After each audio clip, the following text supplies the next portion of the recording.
If your partner's confidence is a threat, it's not her that you need to control, it's your own fear that you need to understand. Yesterday, we looked at a Reddit post in which a boyfriend was irate because he felt like his girlfriend was way too dressed up and beautiful looking for a virtual work meeting that she had, and he ended up calling it emotional cheating.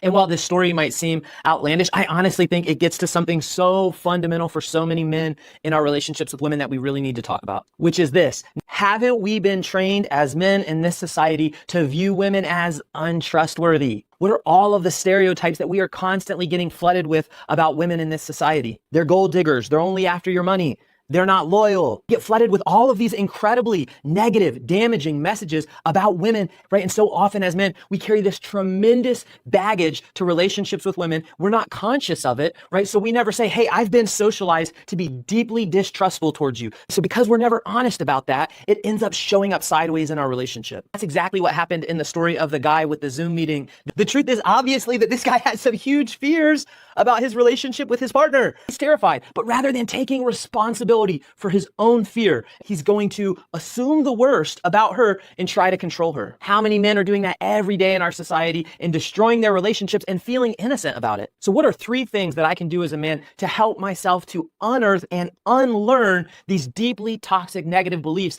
that have been trained into me when it comes to women? Step 1. Get out a sheet of paper, and I want you to make a list of women in your life who have done profoundly trustworthy things for you. Write it down. Be thorough. What's her name? What was the exact moment? What did she do that was so trustworthy, that was so loyal, that was so wonderful, right? And this can help us to rewire our brain around some of these messages that we've internalized that women always have an ulterior motive. Step 2, if you've got men in your life or influences in your life that are constantly feeding you that toxic stream of misogyny about women, my friends, you've got to cut that brain rot off. In step 3, if you're on this channel, you know I love to say it, you have got to make some space in your life to consume a little bit of regular feminist content. It's just stuff that uplifts the value, the wisdom, the leadership, the intuition, the strength of women, right? It might be a podcast, it might be a book, it might be a movie, but just every now and then can a part of my lifestyle to be to reprogram this brain to understand that women are not my enemy. If you can do these 3 things, you are going to make some major progress to reform and rehabilitate your relationship with women so that you're not constantly suspicious that she's out to get you. So tell me, which of these 3 steps do you need to work on first? And don't forget that I run regular groups and book clubs